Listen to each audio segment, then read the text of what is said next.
Because I look at this and I'm like, hey, if these corporations are essentially paying to have this done, and I'm assuming they're multi-million-dollar corporations, seeing as they're flying helicopters to drop like trees and food and whatever, right? And to land you guys and fly you guys there and back.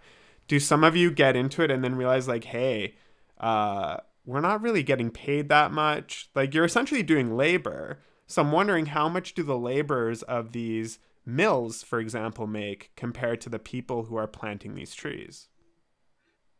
I think that's such a good question, and I wish I knew the stats on it. But my guess, and from my experiences, is that I think yeah, like there's a lot of people who feel disillusioned with what you're getting paid in exchange for what you do, for being out there and being in these crazy places. And I know that there's a lot of people who talk about the wages and the prices of trees being very similar in the 80s and 90s, that people were getting around 15 cents per tree in interior BC. And that's what I was getting, 4 years ago in interior BC. And obviously that's not adjusted at all for inflation. So there is a lot of that. And I think that's part of the reason why I haven't planted for years, and kind of why I stopped, is I realized that I could make more money in Vancouver with a video camera, and not at cost of my body. And I think there are a lot of like good planters who just go and find other career options, because at a certain point, I think a lot of people start wondering, is this really worth it? Mm-hmm. And am I just being a pawn in this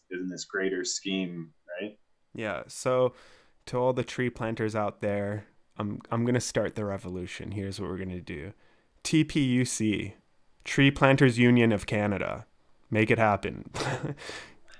Get a union or something, where you guys get paid your worth. Because watching the documentary and just seeing everything that you guys go through, I was shocked. I'm like, hey, this doesn't add up, because it doesn't make sense for these companies to push you guys there to do this hard work. Then the first thing I thought about was, how much are the other people who work for these companies, like whether it be at their mills or their sales office or whatever else they do, their warehouses, how much do those people make in comparison to you guys? Because in my opinion, you guys should be making that same amount, or if not more, depending on how much more labor you're doing. I feel like they kind of take advantage of the fact that there are these people who want to do good in the world. So they're like, oh, I could plant trees and I could make money and I'm helping the environment and so on and so forth.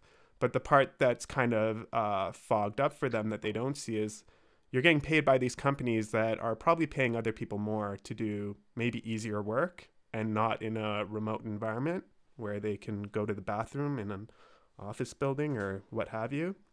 So I hope in the future, and if any tree planters are listening to this, I hope in the future, uh, the group or the culture kind of adds to the company as an actual, whether it be seasonal or not, but actual good, solid, respectable employment.